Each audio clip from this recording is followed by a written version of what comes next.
Newton's forward and backward interpolation formula for equal interval सीखने के बाद आज के सेशन में हम डिस्कस करेंगे Newton's divided difference interpolation formula for unequal intervals. देखिए अभी तक हमको जो सीखने को मिला उसमें हमने ये देखा कि Newton's forward and backward interpolation में होता क्या था कि जो भी x की डेटा वैल्यू थी वो सब इक्वी स्पेस्ड थी, इक्वी डिस्टेंट थी, उन सभी में एक कॉमन डिफरेंस हमको देखने को मिलता था, मतलब लेंथ ऑफ इंटरवल h का वैल्यू गिवन होता था। आज हम जो डिस्कशन करेंगे Newton's divided difference interpolation formula, या आने वाले सेशन में हम डिस्कस करेंगे लाग्रांज इंटरपोलेशन फार्मूला। इन दोनों ही मेथड्स में हम एक चीज कॉमन देखेंगे कि जब x की डेटा वैल्यू के बीच कोई कॉमन डिफरेंस न देखने को मिले, मींस x की डेटा वैल्यू इक्वी स्पेस्ड या इक्वी डिस्टेंट न हो, मतलब इंटरवल यदि अनइक्वल हो, तो ऐसी सिचुएशन में हम इंटरपोलेशन कैसे फाइंड आउट करते हैं, मींस x की किसी इंटरमीडिएट वैल्यू के करस्पॉन्डिंग फंक्शन या y की इंटरमीडिएट वैल्यू को हम कैसे फाइंड आउट करते हैं।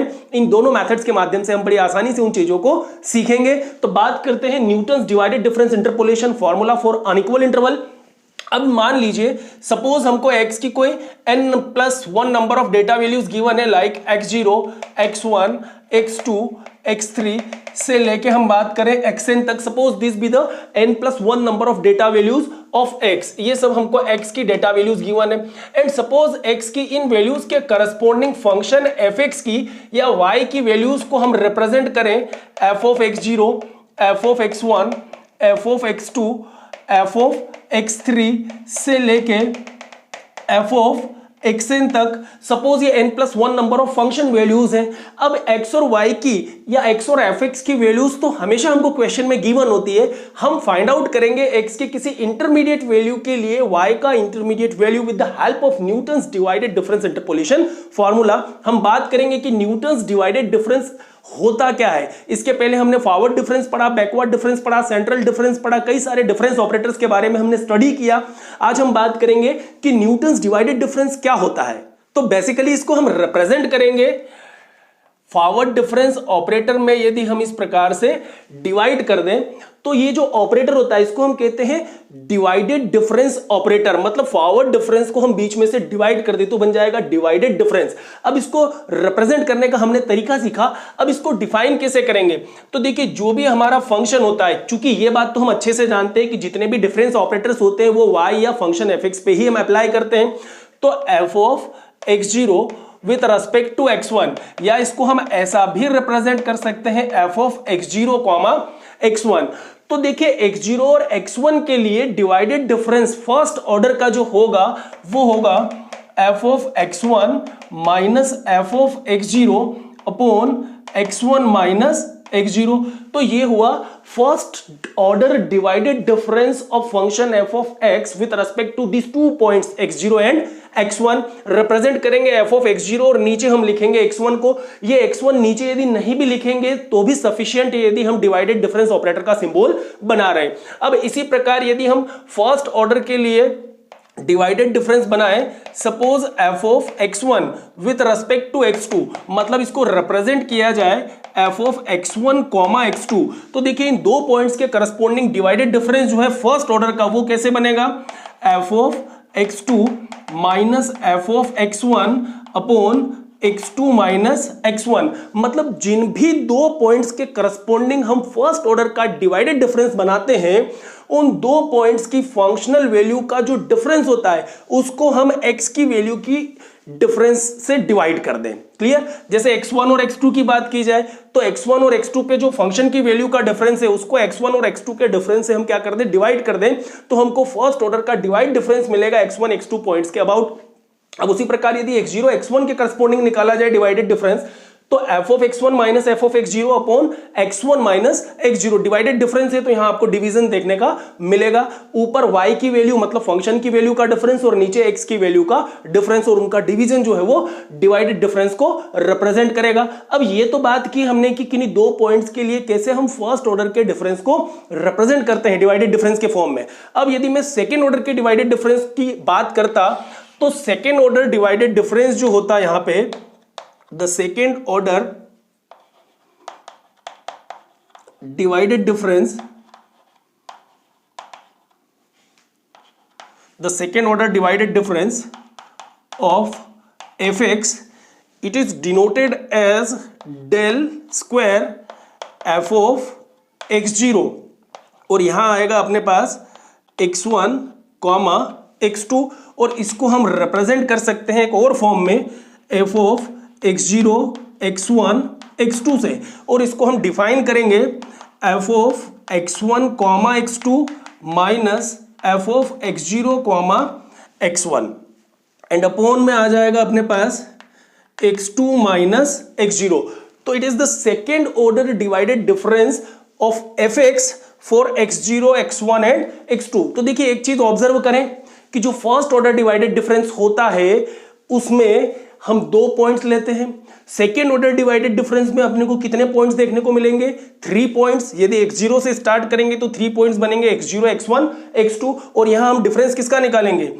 बाद की 2 वैल्यू फंक्शन के साथ और माइनस प्रीवियस 2 वैल्यू, और अपोन में क्या आएगा? Last value of x minus first value of x। यदि x0 से लेके x2 तक है तो x1 x2 पे फंक्शन का जो वैल्यू है वो minus f of x0 comma x1 और अपोन में last value minus first value of x। इसी प्रकार यदि सेकेंड ऑर्डर डिवाइडेड डिफरेंस हम सपोज x1 के करस्पॉन्डिंग निकालते x2 x3 के साथ में, तो इसको हम रिप्रेजेंट करते हैं f of x1 x2 x3 से, और इसको डिफाइन कैसे करेंगे? लास्ट की 2 वैल्यू के साथ पहले फंक्शन आएगा, means f of x2 comma x3 minus, अब स्टार्टिंग के 2 पॉइंट ले लें x1 x2, तो यह आएगा f of x1 comma x2 और अपोन में आ जाएगा अपने पास last value minus first value, it means x3 minus x1, तो यह आया x3 माइनस x1। तो second order divided difference x0 x1 x2 के लिए और x1 x2 x3 के लिए। इसी प्रकार हम चाहें तो कितने ही ऑर्डर के लिए डिवाइडेड डिफरेंस को बड़ी आसानी से डिफाइन कर सकते हैं। अब यदि हम nth ऑर्डर के लिए डिवाइडेड डिफरेंस को डिफाइन करना चाहें तो हम उसको भी बहुत आसानी से यहां सीख सकते हैं। del n f of x0 with respect to x1 x2 x3 से लेके xn तक, और इसको हम रिप्रेजेंट करेंगे f of x0 x1 x2 up to xn। अब यदि हम nth ऑर्डर के लिए लेंगे तो ऑब्वियस सी बात है हमारे पास फंक्शन पे पॉइंट्स कितने बनेंगे? यहाँ पे n+1 number of points x0 से लेके xn। अभी हमने देखा फर्स्ट ऑर्डर का होता है तो 2 पॉइंट्स के साथ, 2 पॉइंट्स के साथ, सेकेंड ऑर्डर का होता है तो 3 पॉइंट्स, एंड nth ऑर्डर होगा तो यहाँ पे n+1 नंबर ऑफ पॉइंट्स बनेंगे। x0 से लेके xn के nth ऑर्डर डिवाइडेड डिफरेंस को हम या तो ऐसा रिप्रेजेंट करें सिंबॉलिकली, या फिर उसको इस प्रकार से भी रिप्रेजेंट किया जा सकता है। इसको हम कैसे डिफाइन करें?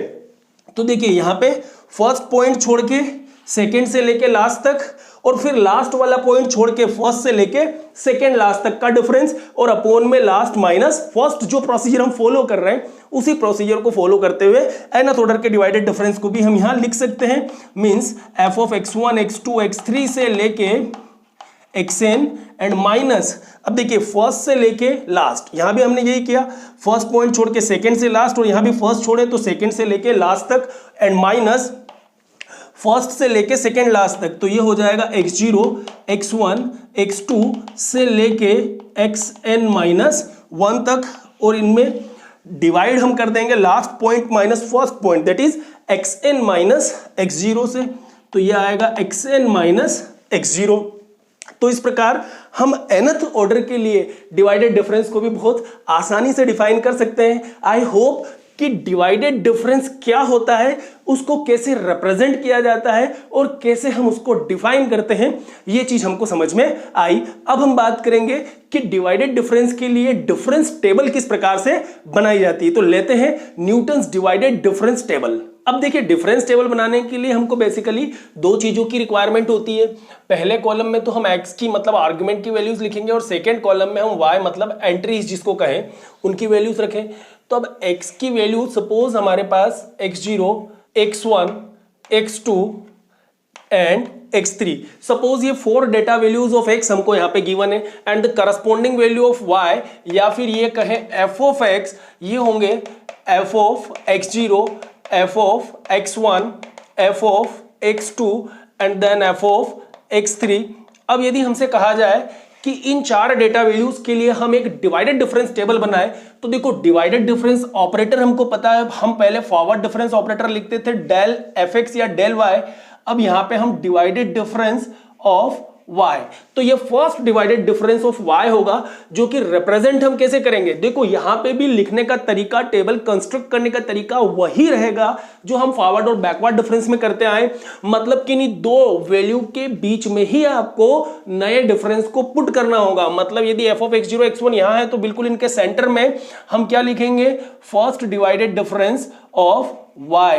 दैट मीन्स हम इसको यह कह सकते हैं कि first divided difference of f of x0 with respect to x1, या सिंबॉलिकली हम इसको f ऑफ x0 x1 भी कह सकते हैं। समझने के लिए मैं पूरी चीज लिख के बता रहा हूं आपको टेबल में, ताकि कोई कंफ्यूजन ना हो।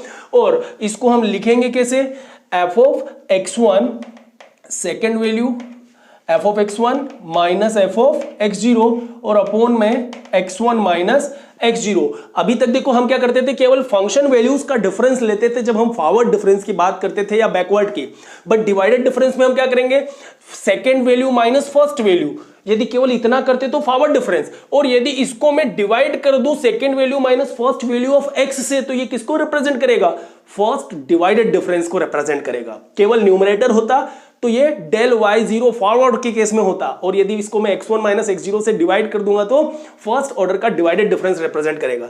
अब इसी प्रकार सेकंड के लिए हम क्या लिखेंगे, next value minus first value फिर लिखें, तो यहां पे देखिए क्या बनेगा, f of x2 minus f of x1, f of x2 minus f of x1, और अपॉन में x की वैल्यू का डिफरेंस ले लें तो x2 माइनस x1। तो ये रिप्रेजेंट किसको करेगा, यहां पे f ऑफ x1 x2 को। ये जो है first order divided difference for the points x1 and x2। तो ये f ऑफ x1 x2, और इसको हम सिंबॉलिकली इस प्रकार से भी लिख सकते हैं, del f of x1 with respect to x2। अब यदि हम लास्ट के डेटा वैल्यूज के करस्पॉन्डिंग डिफरेंस टेबल को, डिफरेंस ऑपरेटर को डिफाइन करें, तो ये हो जाएगा f of x2 with respect to x3, and it will be f of x2 x3, और डिफरेंस क्या आएगा, next value minus previous value, यही करते हैं हम, f of x3 minus f of x2 and upon x3 minus x2। तो ये हुआ हमारा फर्स्ट ऑर्डर डिवाइडेड डिफरेंस। अब देखिए सेकेंड ऑर्डर डिफरेंस को मैं अब थोड़ा सा डायरेक्टली लिखने की कोशिश करूंगा, ताकि हम कॉन्सेप्ट को सीख चुके हैं अभी। अब सेकेंड ऑर्डर डिफरेंस को हम रिप्रेजेंट कैसे करें, अभी हमने जब डिफाइन किया था डिफरेंस को तो वहां हमने देखा, अब ये जो डिफरेंस वैल्यूज आपको मिल रही है, f of x0 x1, f of x1 x2 and f of x2 x3, इनको लिखेंगे हम इस प्रकार से, फाइंड आउट करेंगे। जब हमको x और y की न्यूमेरिकल वैल्यूज गिवन होगी तो ऑफ कोर्स इसके सिंप्लीफिकेशन के बाद हमको यहाँ कोई न्यूमेरिकल डाटा वैल्यू ही देखने को मिलेगी। तो न्यूमेरिकल टेबल बनाना तो आसान रहेगा, अभी कॉन्सेप्ट सीख रहे हैं, जनरल टेबल हम यहाँ पे बनाने की कोशिश कर रहे हैं, ठीक है। तो सेकेंड के लिए क्या लिखेंगे भाई, f ऑफ x0 x1, और एक डेटा वैल्यू और आएगी। जब सेकेंड ऑर्डर का डिफरेंस निकालना हो तो हमने अभी बात किया था, वी नीड एटलीस्ट 3 वैल्यूज। तो यहां पे आएगा second order forward difference of f of x0 with respect to x1 and x2। तो इसको हम रिप्रेजेंट करेंगे f of x0 x1 x2 से, और इसको डिफाइन कैसे करेंगे, f of x1 x2 minus f of x0 x1 and upon में क्या आएगा, last value minus first value, मतलब x2 माइनस x0 से। अब देखिए यहां पे हमने क्या देखा, ये जो था हमारा डिफरेंस टेबल का लॉजिक जो था, इसके पहले फॉरवर्ड में हम वही लॉजिक यूज कर रहे हैं, second value minus first value. तो सेकेंड वैल्यू क्या था, f ऑफ x1 x2 में से माइनस हमने किया f ऑफ x0 x1 को, तो ये हमने किया, और डिफरेंस किसका लें, तो यहां आप देखो कहां से कहां तक जा रहा है, x0 x1 से लेके x2 तक, तो x2 माइनस x0, जहां x2 ये है x1 ये है। पहला जब ऑर्डर बनाते हैं तो एक डायरेक्ट एक पॉइंट पे ही डिफरेंस निकलता है, और जब सेकेंड ऑर्डर के लिए जाते हैं तो बीच की एक वैल्यू छूटेगी। जब हम नेक्स्ट ऑर्डर पे जाएंगे थर्ड पे, तो दो डिफरेंस को हम छोड़ेंगे, मतलब x3 माइनस x0 वाली चीज भी अपने को देखने को मिलेगी। ये लॉजिक चलता है, यदि इतना समझ में आ गया तो ठीक है, अदरवाइज डायरेक्टली भी लिख ही सकते हैं कि ये माइनस ये second value minus first value, x0 x1 x2, तो x2 minus x0, direct difference लिखेंगे। अब यहां पे क्या आएगा, इन दोनों का डिफरेंस लिखे तो ये आएगा second order divided difference x1, और ये आएगा x2 x3 के रेस्पेक्ट में, जिसको हम लिख सकते हैं f of x1 x2 x3, और ये आएगा f of x2 x3 minus f of x1 x2 and upon x3 minus x1। अब देखिए ये x2 x3 था, इसमें से माइनस किया हमने प्रीवियस वैल्यू को, तो next value minus previous value, और अपोन में क्या आ जाएगा x1 x2 x3, तो x3 माइनस x1। तो इस प्रकार से दिस माइनस दिस यहां आया और ये आया। अब यदि थर्ड ऑर्डर के लिए हम डिफाइन करना चाहते हैं तो थर्ड ऑर्डर डिवाइडेड डिफरेंस जो होता वो क्या बन जाता, इस वैल्यू में से हम इसको माइनस करते और अपोन में क्या लिखते, देखो x0 से लेके x3 तक है तो x3 माइनस x0 लिख देते। तो इस प्रकार अपने को थर्ड डिफरेंस मिलता। डायरेक्टली लिख सकते हैं इसको यहाँ पे del 3 f ऑफ x0, और थर्ड डिफरेंस के लिए हमको 4 पॉइंट चाहिए x1 x2 x3, और इसको हम इस प्रकार से भी रिप्रेजेंट कर सकते हैं f of x0 x1 x2 x3। और डिफाइन करें तो डिफाइन कैसे करेंगे, next value minus first value, table में इस प्रकार से हम देख सकते हैं second value minus first value, तो ये आएगा f of x1 x2 x3 minus f of x0 x1 x2 and whole upon में आ जाएगा x3 माइनस x0। तो इस प्रकार से बड़ी आसानी से हम डिवाइडेड डिफरेंस टेबल को भी यहाँ पे समझ सकते हैं, जैसा हमने फॉरवर्ड और बैकवर्ड के केस में सीखा, हूबहू हम न्यूटन्स के डिवाइडेड डिफरेंस टेबल भी कंस्ट्रक्ट कर सकते हैं। आई होप कि डिवाइडेड डिफरेंस टेबल का कॉन्सेप्ट समझ में आया होगा। तो बात करते हैं interpolation formula for the Newton's divided difference. अब देखिए डिवाइडेड डिफरेंस के लिए इंटरपोलेशन फॉर्मूला क्या होता है, कैसे हम डिवाइडेड डिफरेंस टेबल का यूज करते हुए x की किसी इंटरमीडिएट वैल्यू के करस्पॉन्डिंग y का इंटरमीडिएट वैल्यू निकाल सकते हैं। अब हम बात करते हैं उस फॉर्मूले की जो कि हमने पहले Newton forward and backward interpolation के लिए ऑलरेडी सीखा हुआ है। अब हम बात करेंगे कि कैसे हम डिवाइडेड डिफरेंस के लिए इंटरमीडिएट इंटरपोलेशन फॉर्मूला डिराइव करते हैं। तो देखिए f ऑफ x का यहां पे हमको वैल्यू निकालना होगा, मींस x की किसी इंटरमीडिएट वैल्यू के लिए फंक्शन या y का वैल्यू कैसे फाइंड आउट किया जाए। हम बात करेंगे f of x is equal to f of x0 plus x minus x0 del f of x0 with respect to x1 plus x minus x0 x minus x1 del square f of x0 with respect to x1 and x2 plus x minus x0 x minus x1 x minus x2 into del 3 f of x0 with respect to x1 x2 and x3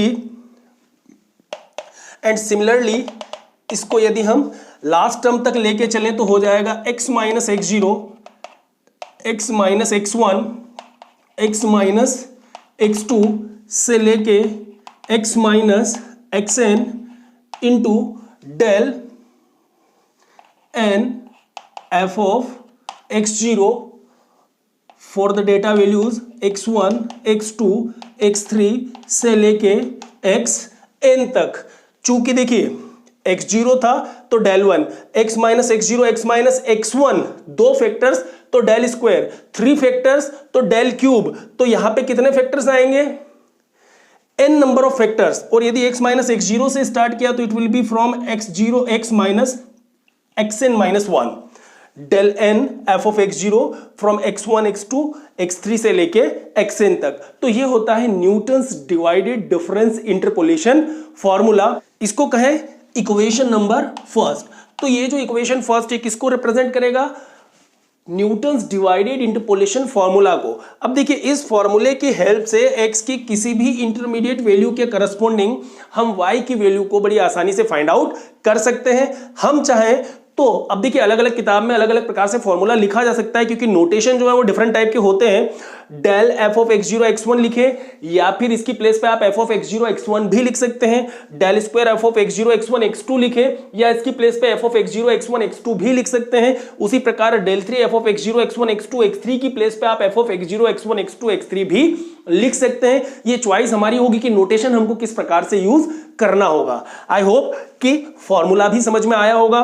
फॉर्मूले के लिए concept वही है कि जितना del का order होता है उतना नंबर ऑफ फैक्टर्स आपको देखने को मिलेगा। x माइनस x0, यहाँ पे x minus x0 x minus x1 है तो यहाँ पे डेल स्क्वायर है, x minus x0 x minus x1 x minus x2 है तो यहाँ पे डेल 3 है। बस इसी प्रकार से अपने को देखते जाना है। और डिफरेंस टेबल में देखिए हमको किन किन वैल्यूज की रिक्वायरमेंट पड़ेगी।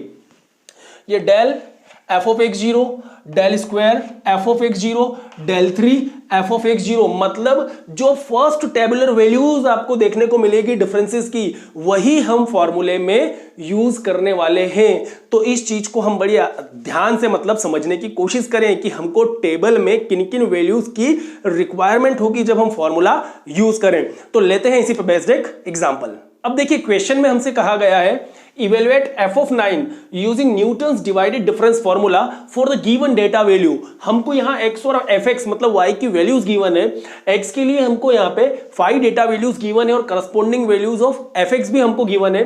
जब x का वैल्यू 5, 7, 11, 13 एंड 17 होगा तो रेस्पेक्टिवली जो फंक्शन का वैल्यू होगा वो 150, 392, 1452, 2366 एंड 5202। ये x और y की वैल्यूज हमको गिवन है। हमें क्या करना है, डिवाइडेड इंटरपोलेशन फॉर्मूला यूज करते हुए, जो कि अभी हमने सीखा था थोड़ी देर पहले, इस फॉर्मूले की हेल्प से एफ ऑफ 9 फाइंड आउट करना है। अब देखिए हमको x इज इक्वल टू 9 के करस्पॉन्डिंग फंक्शन का वैल्यू फाइंड आउट करना है और x इज इक्वल टू 9 कहां आएगा, 7 और 11 के बीच में। मतलब हमारा जो आंसर आएगा फंक्शन का वैल्यू जब x की वैल्यू 9 हो, क्या आएगा, 392 और 1452 के बीच में ही हमको मिलना चाहिए। तो हम डिवाइडेड इंटरपोलेशन फॉर्मूला की हेल्प से x इज इक्वल टू 9 पर फंक्शन का वैल्यू जो है वो फाइंड आउट करते हैं। अब देखिए सबसे पहले हम डिवाइडेड डिफरेंस टेबल यहां कंस्ट्रक्ट करें। तो डिवाइडेड डिफरेंस में हमको पता है कि सबसे पहले हम कॉलम जो फर्स्ट होगा वो x का वैल्यू होगा, सेकंड कॉलम में फंक्शन y का वैल्यू होगा और x की वैल्यूज को हम x0, x1, x2, x3, x4 से रिप्रेजेंट करेंगे और y की वैल्यूज या फंक्शन की वैल्यूज को f of x0, f of x1, f of x2, f of x3 and f of x4 से रिप्रेजेंट करें। तो x की डेटा वैल्यूज हमको गिवन है टेबल में 5, 7, 11, 13, 17 and the corresponding value of function भी हमको गिवन है 150, 392, 1452, 2366 एंड 5202। अब देखिए डिवाइडेड डिफरेंस में हमको करना क्या होता है, सबसे पहला जो वैल्यू होगा वो किसको रिप्रेजेंट करेगा, first forward difference of f of x0 with respect to x1। मतलब यहां पे जो वैल्यू हमको निकल के आएगी वो होगी f ऑफ x0, x1 की, जो कि कैसे निकालेंगे, second value minus first value upon x के लिए second value minus first value, मतलब 392 माइनस 150 और अपॉन में 7 माइनस 5। अब देखिए यदि 392 माइनस 150 अपॉन 7 माइनस 5 करेंगे तो आंसर अपने को मिलेगा यहाँ पे 121। इसी प्रकार यदि हम सेकेंड वैल्यूज देखें तो हमको तो बस टेबल बनाना है ना, तो फटाफट यही देखना होगा कि second minus first, second minus first, next minus previous value का डिफरेंस और अपॉन में करस्पॉन्डिंग वैल्यूज ऑफ एक्स का डिफरेंस। तो नेक्स्ट डिफरेंस आएगा, डिफरेंस को लिखेंगे कहां, इनके बिल्कुल सेंटर में, जैसा कि हम हमेशा बनाते आए, 1452 माइनस 392 और अपॉन में 11 माइनस 7 करेंगे। तो देखिए इसको यदि हम सिंप्लीफाई करेंगे तो हमारे पास आएगा 265। अब देन नेक्स्ट वैल्यू ले लें तो 2366 माइनस 1452 और अपॉन में आएगा 13 माइनस 11। मतलब यहां कहने का यह है कि f of x3 minus f of x2 upon x3 minus x2। अब यदि इस डिफरेंस को हम फाइंड आउट करें तो आंसर आएगा 457। अब ये जो डिफरेंस है ना किसको रिप्रेजेंट करेगा, ये रिप्रेजेंट करेगा f ऑफ x0 x1 को, ये करेगा f ऑफ x1 x2 को, ये करेगा f ऑफ x2 x3 को और नेक्स्ट डिफरेंस जो आएगा वो f ऑफ x3 x4 को रिप्रेजेंट करेगा। नोटेशन और फॉर्मूला टेबल सारी चीज हम ऑलरेडी डिस्कस कर चुके हैं।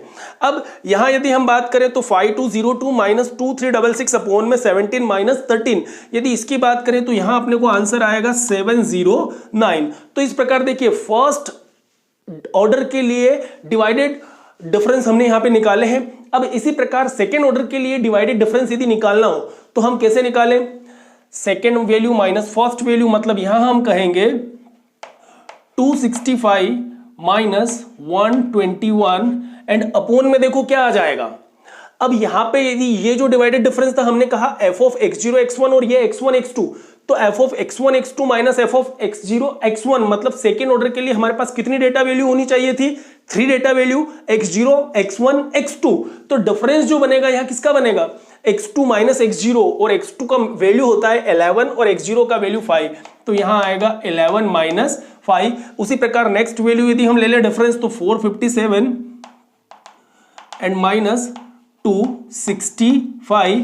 अब यहां देखिए हमने यहां लिया था 11 माइनस 7, तो अब क्या आएगा x3 minus x1 that is 13 minus 7, क्योंकि ये जो डिफरेंस होगा किसको रिप्रेजेंट करेगा, यहां पे हमने कहा f of x0 x1 x2, ये था f of x1 x2 x3। अब नेक्स्ट आएगा f of x2 x3 x4, तो अब आएगा x4 माइनस x2। ठीक है, तो यहां देखिए हमको क्या मिलेगा 709 माइनस 457 एंड अपोन में क्या आ जाएगा यहां पे 17 माइनस 11, तो यह आया 17 माइनस 11। अब इस प्रकार से देखिए इन तीनों को यदि हम यहाँ पे सिंप्लीफाई करें, इनके वैल्यूज निकालें, तो अपने को यहाँ पे 265 माइनस 121 अपॉन 11 माइनस 5 का वैल्यू मिलेगा 24। देन यदि यहाँ पे हम देखें 457 माइनस 265 अपॉन 13 माइनस 7, तो इसका वैल्यू अपने को मिलेगा 32 and then 709 minus 457 upon 17 minus 11 का यदि हम वैल्यू निकालें तो ये वैल्यू हमको मिलेगा 42। तो इस प्रकार देखिए हमने सेकेंड ऑर्डर के लिए डिवाइडेड डिफरेंस भी फाइंड आउट किए। बस ध्यान ये रखना है सेकेंड ऑर्डर है ना, तो अपने को 3 डेटा वैल्यू, शुरुआत होती है f of x0 x1 x2 से, तो नीचे का डिफरेंस जो है ना बस वही याद रखना है कि x2 माइनस x0, देन यहां पे आएगा x3 minus x1 x4 minus x2, क्योंकि ये डेटा वैल्यू में तो कोई डिफरेंस, न्यूमरेटर की वैल्यू में तो कोई प्रॉब्लम है नहीं, second value minus first value इसी प्रकार से चलता जाएगा। अब यदि हम थर्ड डिफरेंस की बात करें यहां पे, तो देखिए del 3y, अब यहां पे थर्ड डिफरेंस क्या बनेगा 32 माइनस 24 और अपोन में, अब चूंकि डिफरेंस कौन सा है थर्ड, तो डेटा वैल्यू कितने चाहिए 4, x0 x1 x2 x3, तो x3 माइनस x0 बनेगा यहां पे, तो x3 माइनस x0 मतलब 13 माइनस 5। अब इसको यदि हम सिंप्लीफाई करेंगे तो आंसर आएगा हमारे पास 1। अब उसी प्रकार नेक्स्ट डिफरेंस की बात करें तो 42 माइनस 32, 42 माइनस 32 एंड अपोन में अपने पास आ जाएगा 17 माइनस 7, क्योंकि देखो यहां पे क्या आया थर्ड ऑर्डर के लिए हमने क्या कहा x0 x1 x2 x3, फिर यहां आएगा x1 x2 x3 x4, तो x4 minus x1 means x4 minus x1 means 17 minus 7। अब यदि इसको सिंप्लीफाई करेंगे तो भी हमारे पास आंसर क्या आएगा 1 आएगा। अब यदि फोर्थ ऑर्डर के डिफरेंस की हम बात करें यहां पे डिवाइडेड डिफरेंस की, तो देखिए फोर्थ ऑर्डर का जो डिवाइडेड डिफरेंस होगा वो क्या निकल के आएगा, सबसे पहले तो हम न्यूमरेटर में क्या लिखे फंक्शनल वैल्यू का डिफरेंस मतलब 1 माइनस 1, और डिनोमिनेटर में हम किसकी बात करते हैं जब ऑर्डर 4 होता है तो डेटा वैल्यू 5, डेटा वैल्यू 5 मतलब x0 x1 x2 x3 x4, मतलब x4 और x0 के डिफरेंस की बात करेंगे तो x4 अपने पास है यहाँ पे 17 और x0 की बात करें तो वो बन जाएगा 5, तो इसको सिंप्लीफाई करेंगे तो हमारे पास आंसर आएगा 0। तो इस प्रकार देखिए डिवाइडेड डिफरेंस टेबल बनाना हमारे लिए बहुत ही सिंपल काम है, आसान काम है, हम बड़ी आसानी से बना सकते हैं। अब बात करते हैं कि हमको फॉर्मूले में रिक्वायरमेंट किसकी है, तो देखो सबसे पहले रिक्वायरमेंट आएगी f ऑफ x0 की, del f of x0, del square f of x0, del 3 f of x0 and so on. तो यहां पे देखिए f ऑफ x0 का वैल्यू हमारे पास अवेलेबल है, ये जो वैल्यू होगा वो del f ऑफ x0 को रिप्रेजेंट करेगा, ये del square f of x0 को, ये del 3 f ऑफ x0 को एंड ये del 4 f ऑफ x0 को। इसके पहले भी जब हमने फॉर्मूले का स्टडी किया था तो वहां पे ये चीज बात कही थी हमने कि जब भी डिफरेंस टेबल बनाएंगे तो जो first forward difference, first divided difference की वैल्यूज होंगी हर ऑर्डर के लिए वही हमको फॉर्मूले में रिक्वायर्ड होती है। अब फॉर्मूले में यदि इन वैल्यूज को हम सब्स्टिट्यूट करें तो देखिए यहां पे सबसे पहले बात करते हैं कि f ऑफ x, और x का वैल्यू हम क्या लें, x की वो वैल्यू जिस पे आपको फंक्शन कैलकुलेट करना है, तो x की किस वैल्यू पे फंक्शन कैलकुलेट करना है 9 पे, तो हम यहां सबसे पहले x की प्लेस पे क्या लेंगे 9 पुट करेंगे।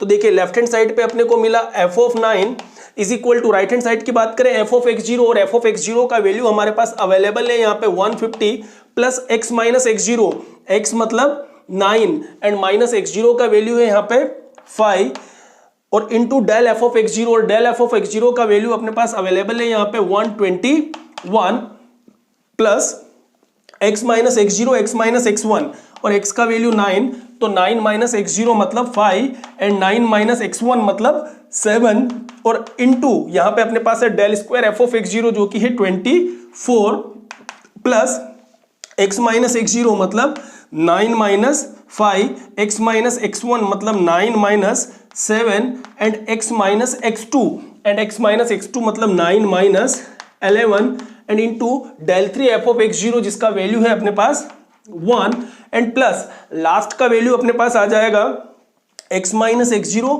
मतलब 9 minus 5, x minus x1 means 9 minus 7 x minus x2 means 9 minus 11 and x minus x3 मतलब 9 माइनस 13 और इनटू क्या आएगा अपने पास del 3 के बाद del 4 f of x0 और del 4 का वैल्यू अपने पास आ रहा है यहां पे 0, तो चूंकि 0 मल्टीप्लाई बाय होल टर्म 0 ही होगा तो लास्ट का टर्म तो 0 हो जाएगा।